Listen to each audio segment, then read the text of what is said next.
After the Progressive Era, millions of people were dead, millions of people were wounded, millions of people had been made poor, their homes were destroyed, their countries were destroyed, their land was destroyed, their dreams were destroyed. The young of this period were like a lost generation, no longer willing or able to embrace some of the abstract ideals that they had embraced before they became super cynical. Like, do you know millennials? Just kidding, millennials.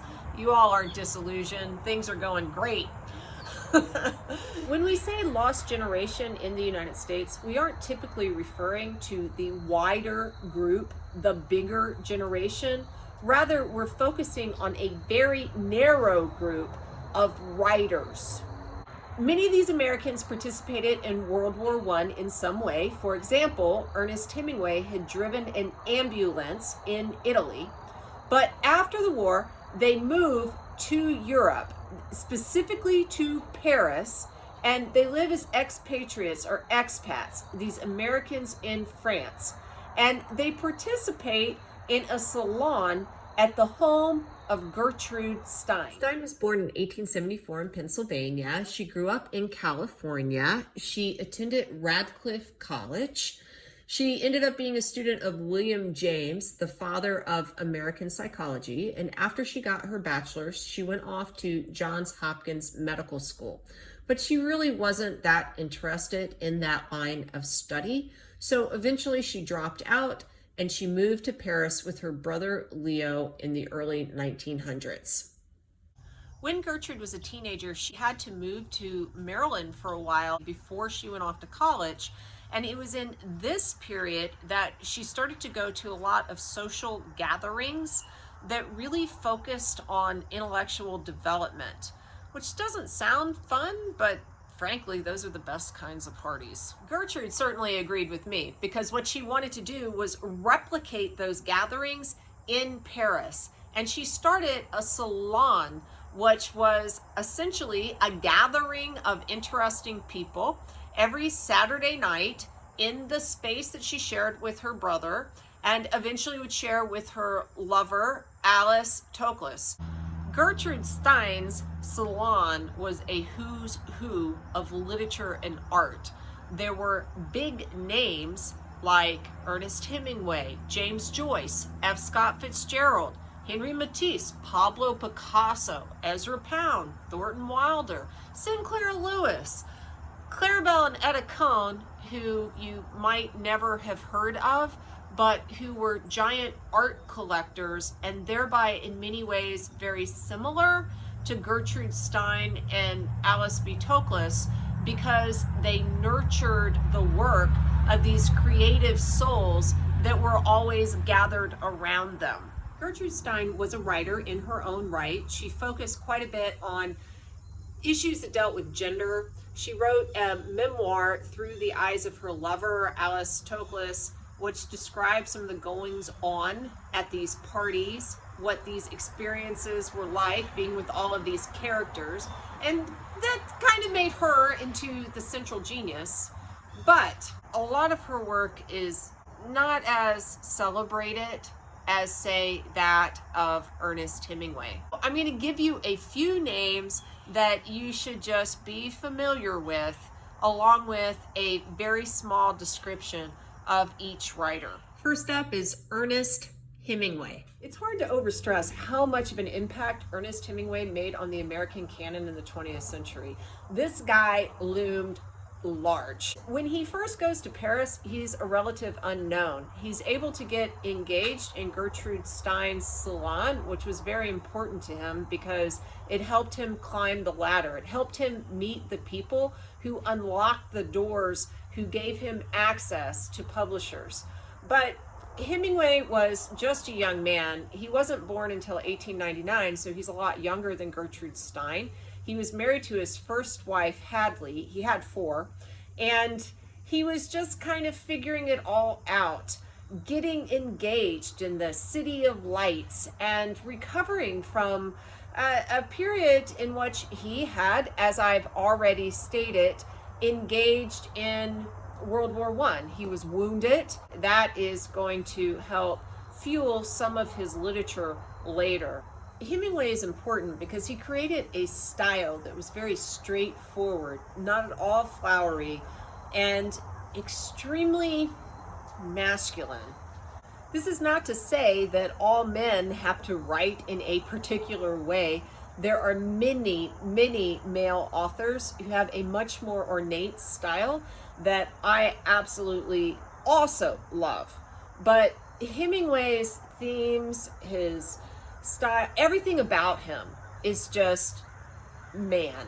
To be honest, when I was an adolescent, I really didn't like Hemingway that much. But as I got older, I grew to appreciate what he was doing more and more, so that I even went to Cuba as a graduate student to try and understand the environment in which he lived the longest. Hemingway participated in Gertrude Stein's salon. He lived for a while in Paris when married to his first wife, Hadley, who, God love her, committed the ultimate sin when married to a writer.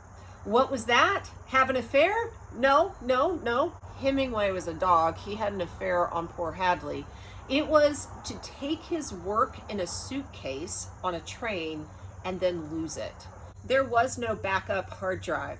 This was a blow that Hemingway tried to get over, but he could never really forgive his wife. And eventually they end up divorced as he marries his mistress, Pauline, and then moves to Key West. By that point, Hemingway was fairly well known. His first book, The Sun Also Rises, had been published in 1926. Hadley ended up getting all of the proceeds from that book as part of the divorce settlement, so good for her. Hemingway discovered that people would sometimes not leave him alone so that he could write.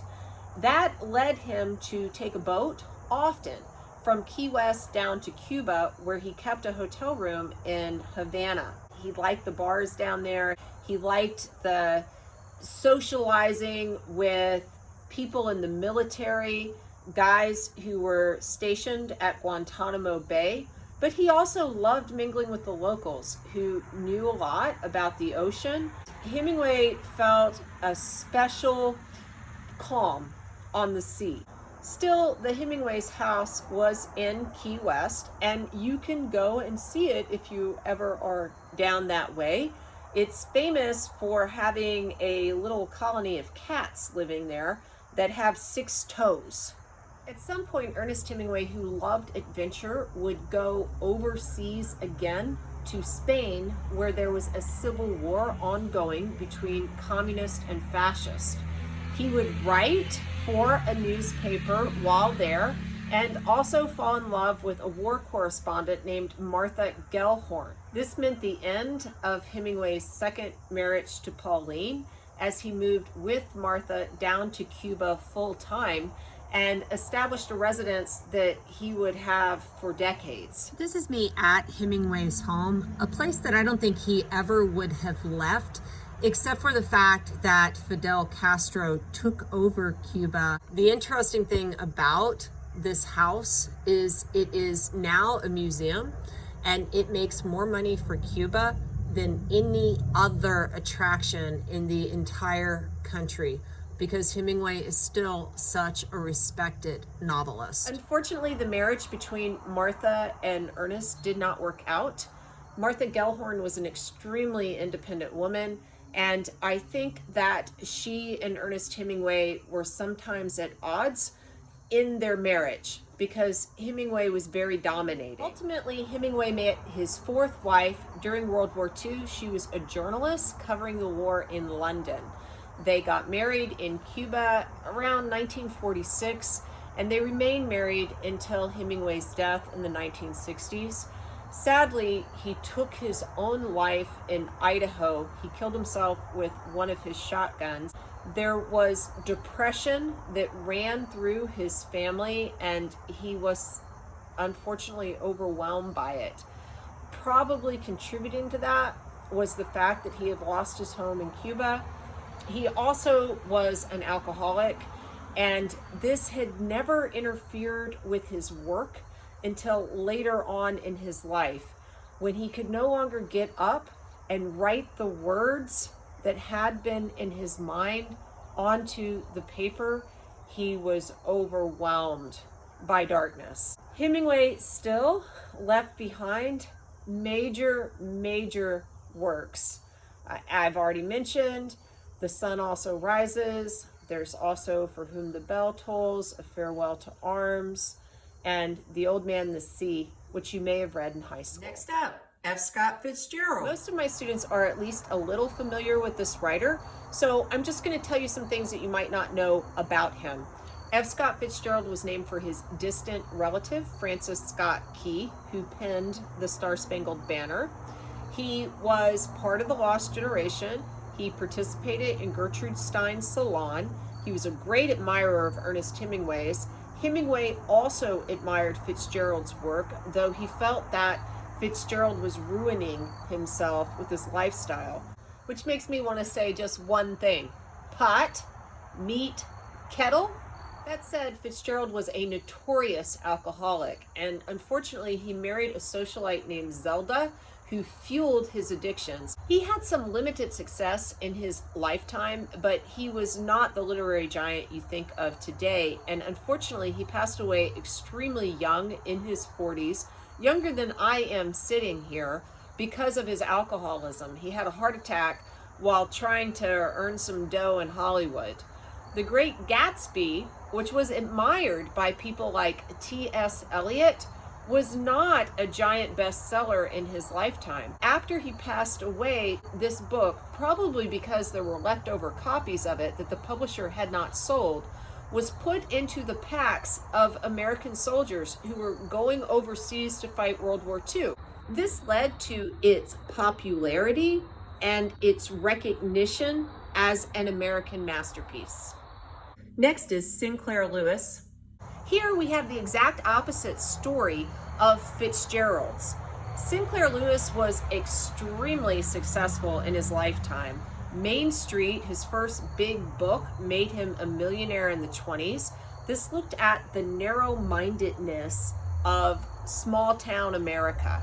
Later, after writing Babbitt, which looked at the corruption of commercialism in American business and boosterism, he wins the Nobel Prize, the very first Nobel Prize for literature ever awarded to an American. So, dude was doing good.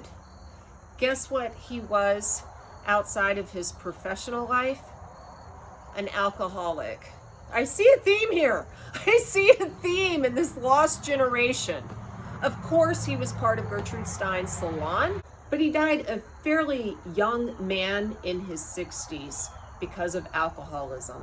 His work has fallen out of favor today. He's not as appreciated as he once was, and I think this is because his themes, his satire, do not transcend the period in which he was writing. Last on our list is John Dos Passos. In A Movable Feast, which is about the Lost Generation writers who mingled in Paris, Hemingway described Dos Passos as white as the under half of an unsold flounder at 11 o'clock in the morning just before the fish market shuts.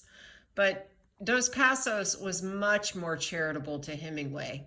They both participated in the Spanish Civil War, where they had a giant falling out over the death of one of their comrades. John Dos Passos was once a man of the left, extremely sympathetic to communism, but over time, civil liberties became much more important to him, and he moved to the right as a political writer.